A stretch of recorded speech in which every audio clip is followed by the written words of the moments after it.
रे बुढ़िया, लागत तोरा मन से जमीन के आह निखे जा। तोरा पति देव जी के मरला के घाव निखे भरत। ते चिंता मत कर, आज भर जाई। समझ में आयल ना?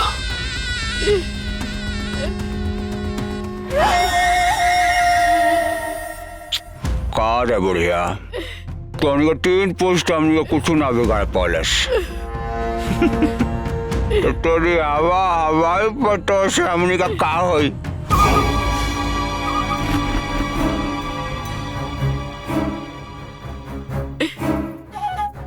महारानी लोग, हाँ? दोनों सास पटो का इतना कुटाई करा सन कि जिंदगी में दोबारा ऐसा काम करे का हिम्मत ना होके। ए छोटकी, लबदा लिया, मूसल लिया। अरे दीदी, ये दोनों सास पतो ही तो लात हाथ के मार से ही मर जी हसन। तो लाठी और लबदा के का जरूरत बा? अरे तो मरद काहे नहीं खुशन? मारा कुकरन के।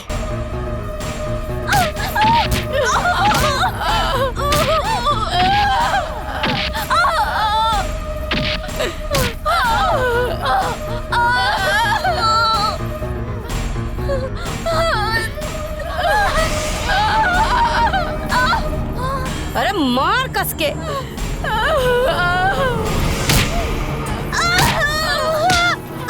चल उठ, उठ, उठाओ, ले चल बाहरे। उठ। आज तोहरा के हम बतावता नहीं। निकल, निकल बाहर घर के। बाहर घर से। चल, चल बुढ़िया, चल, चल, चल झूठी, चल, निकल, चल के। आज तोहरा के मार ला दिया के।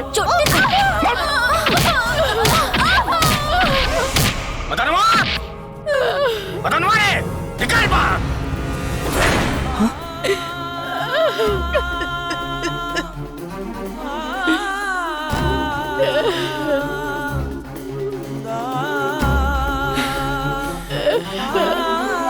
ए भैया, इका करत रह लोग हो। हे बड़की माई, इका करत रह। ए छोड़ दो लोग, छोड़ दो लोग। ए भैया, का बोलो? हे बड़की माई, काहे ऐसे करत रह लोग? छोड़ दे लो, छोड़ दे लो। तोरी चोरनी माई और तोरी चोरनी और छुट्टी मेहरारू हमरा घर में चोरी के राता से घुसला सन। खटे खटे छोड़ दी। अरे नौटंकी, ई दोनों चट्टीन सास पतो षड्यंत्र रच के हमरा घर में घुसल रहली हसन। काहे? जमीन के कागज चुरावत तरी सन। और ते कहत रे तोरा के कुछो नहीं के पता। ए गाँव वालन, कान खोल के और आँख खोल के सुन ल जा और देख भी ल जा। इस सास और पटो दोनों मिल के हमने घर में चोरी करे बारी सन। याद रहे कि आज के बाद ये दोनों सास पत्तों के केहू अपन घर के अंदर घुसे नहीं देवे के। ए भैया, हम हाथ छोड़ो तनी, ऐसा गलती दोबारा ना हुई। हमने के माफ कर दी। हे बड़की माई, हम गोड़ पकड़ा तनी, छोड़ दा। ऐसा गलती दोबारा ना हुई। हमने के माफ कर दी।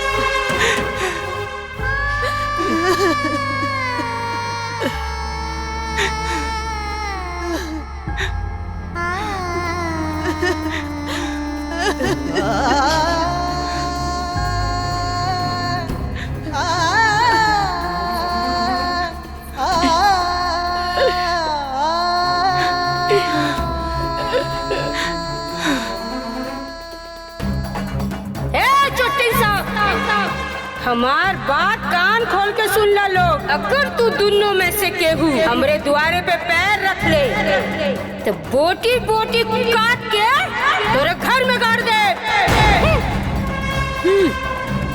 याद रखिया लोग। अरे मदनवा, समझा दिए।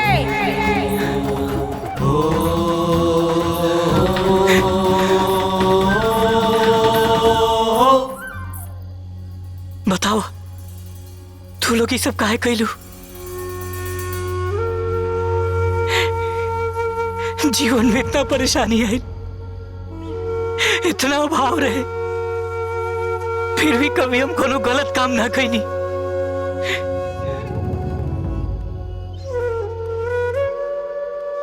बाकी आज धोनी के हमरा मुंह पर करिखा पोतवा दिलू सर। अब हम गांव में कैसे मुंह दिखाए? बताओ ना माई, बताओ।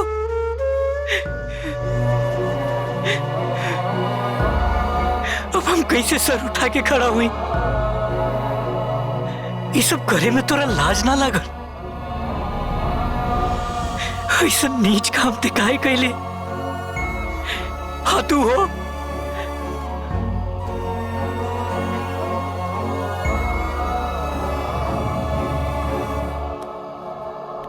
लोग के घर के पतो होता, वो घर की तो मान प्रतिष्ठा होले। बाकी तू तो पूरा गांव में हमार मान प्रतिष्ठा डुबा देलू। मन तो करता नु कि तूने दोनों के गर्दन दबा के मुआ दी।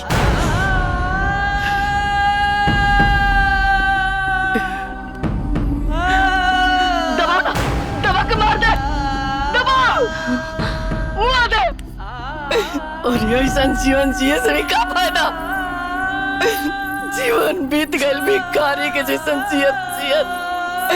अरे ऐसा जीवन से तो मौत बड़ी आबा।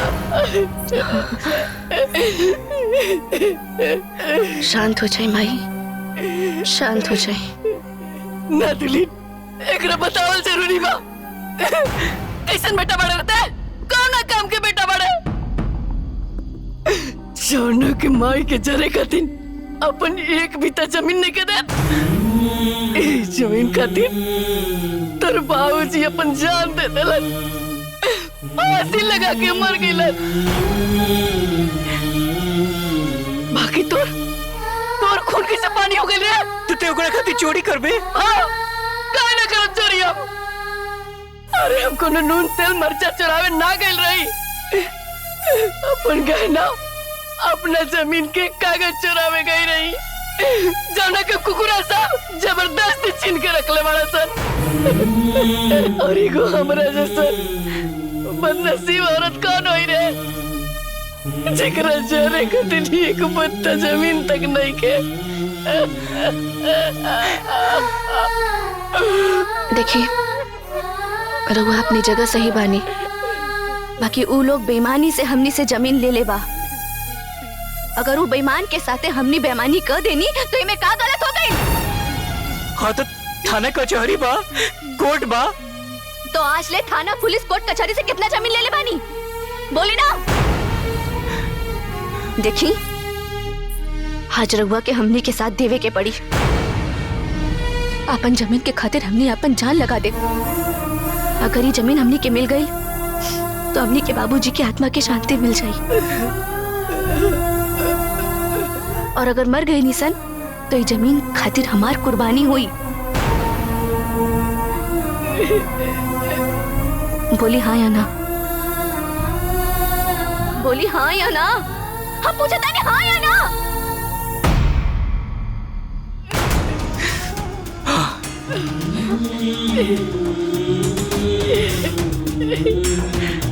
अभी लड़ाई पूरा परिवार मिलके लड़ी।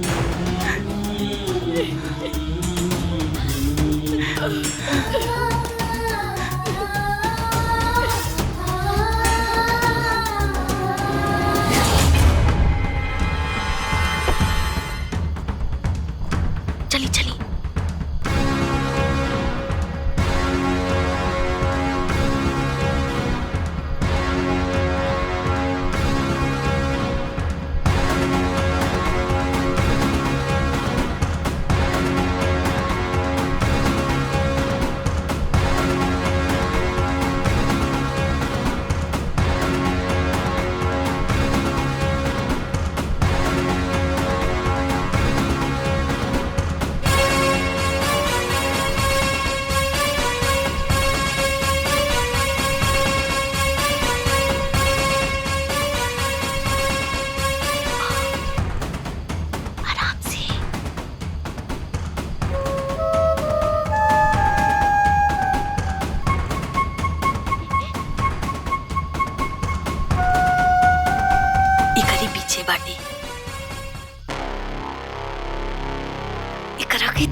चल।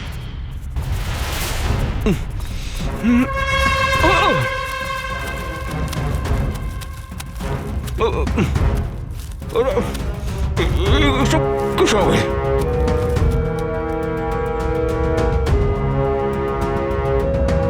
खाली उस सर्वा मदनवा के जमीन के पेपर नहीं के। मदनवा माई अम्मा जी संभाल अपने आपके, संभाल अपने आपके। ए सुंदर खाली कागज ना कल गहना गुड़िया भी लेके चल गई। मदनवा तो इतना हिम्मत, सचुर तू जिंदा ना बच में। भैया चला, चल कर देख लो भैया, चला भैया चला।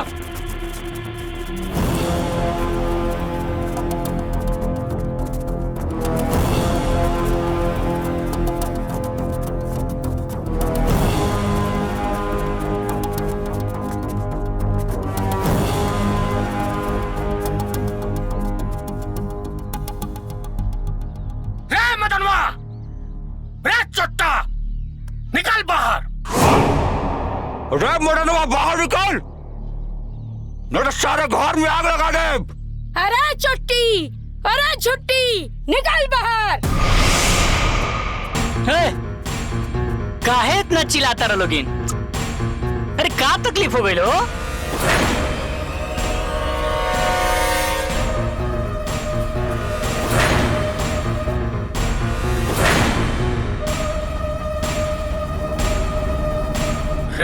चोटिन के बेटा चुट्टा एगो तो हमारा घर में चोरी से घुस के जमीन का कागज चुरा लो ले। अब पूछा तारे कि काहे चिल्लाता नहीं? हाँ तो हमनी के जमीन के कागज रहे, ले लेनी जा, का करबो?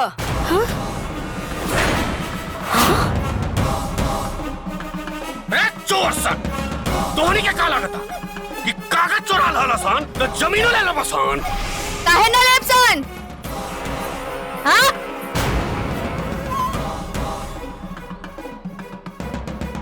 ए बड़ा हिम्मत हो गई बारे। ए बुढ़िया चुप।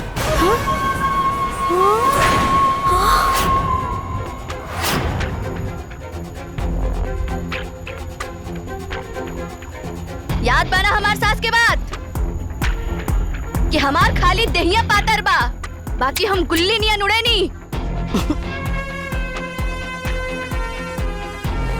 काल जमीन के दखल हुई जे आई ओकरा के देख लिहल जाए, ओकरा के देख लिहल जाए।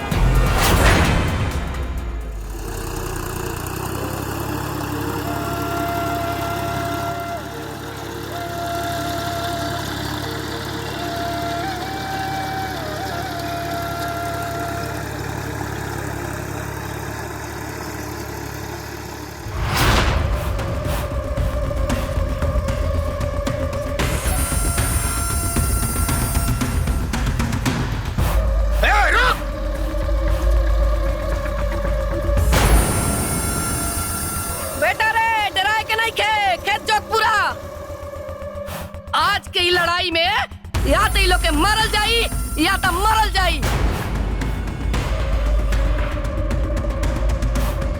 आज तो हमनी के 3 पुस्त के लागल दाग छूटी या तो हमनी के आग उठी।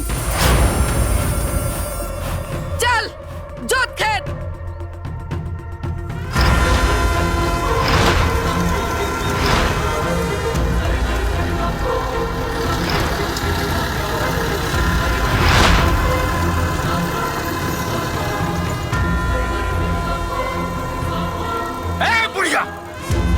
रोक ले अपना बेटा के। उतार ट्रैक्टर से, उतार ना तोरा सही था तोरा माँ या तोरा मेहरारू के तीनों जाने के एक खेत में गाड़।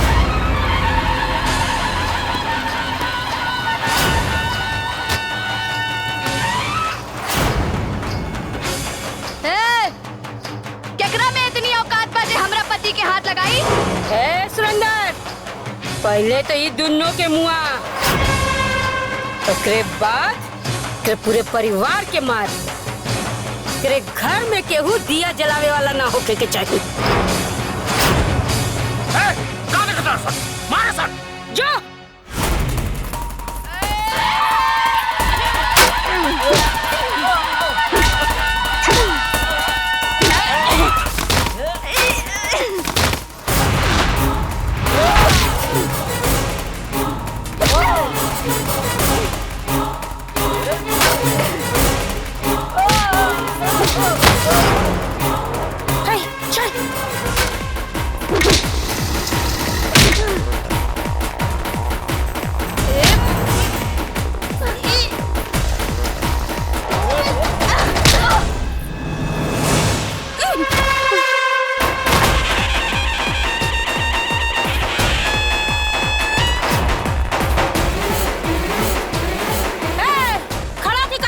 चल मार।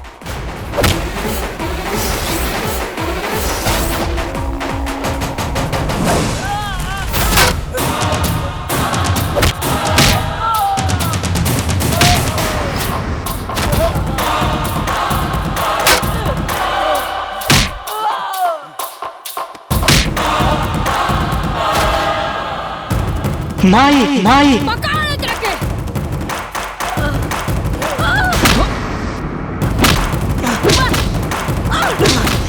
मार के तोड़ दे। ए भाई लोग सुना, आज अगनी के साथ निहल बहुत जरूरी बा। काहे कि हमनी सबके कमजोरी से जैसे ओकर बाप फांसी लगा के मर गईल, ओ सही आज तीनों मार दिहल जाई हंसा। ए चाचा बात सही कहला हो। अगर वही समय हमनी का इन्हनी के दोनों पर लगाम लगा दल रहती जा तो आज इन्हनी के इतना हिम्मत आ इतना इन्हनी का मन ना बढ़ल रही। काम करो लोग, चलो सब लोग। हर हर महादेव, हर हर महादेव, हर हर महादेव।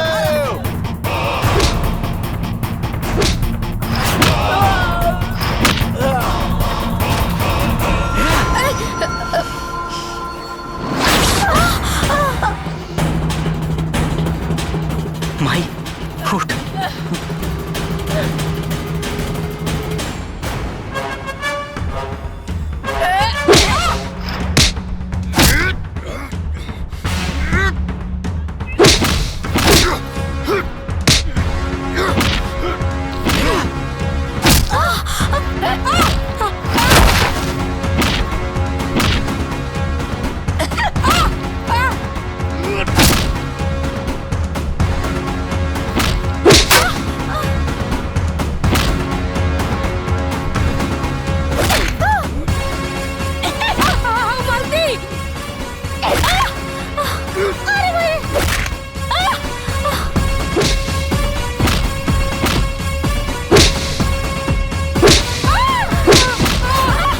छोड़ दे।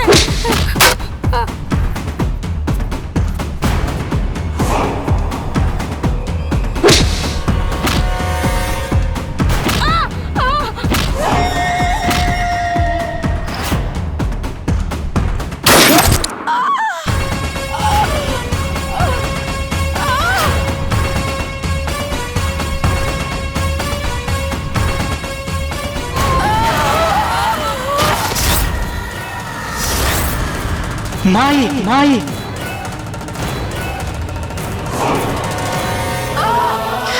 माई ए सुंदर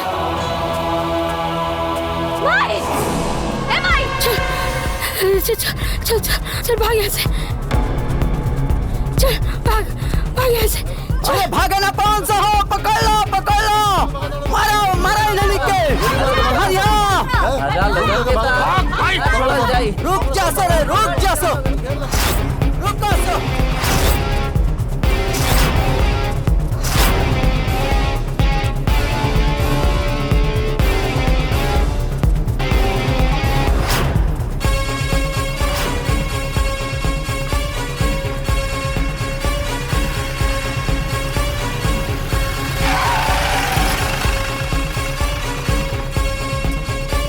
रुक जाइए। चल चल चल चल अंदर, बैठ गाड़ी में।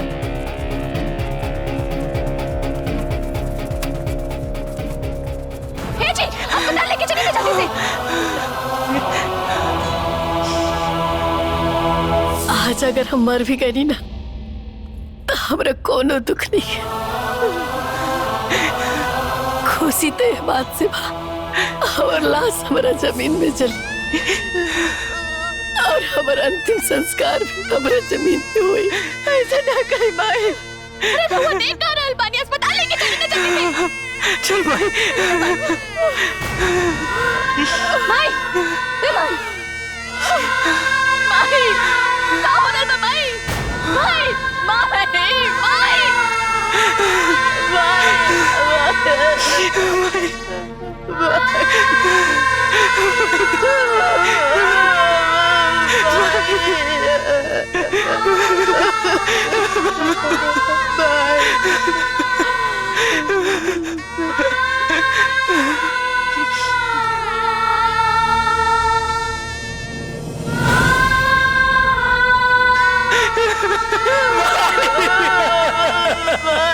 रे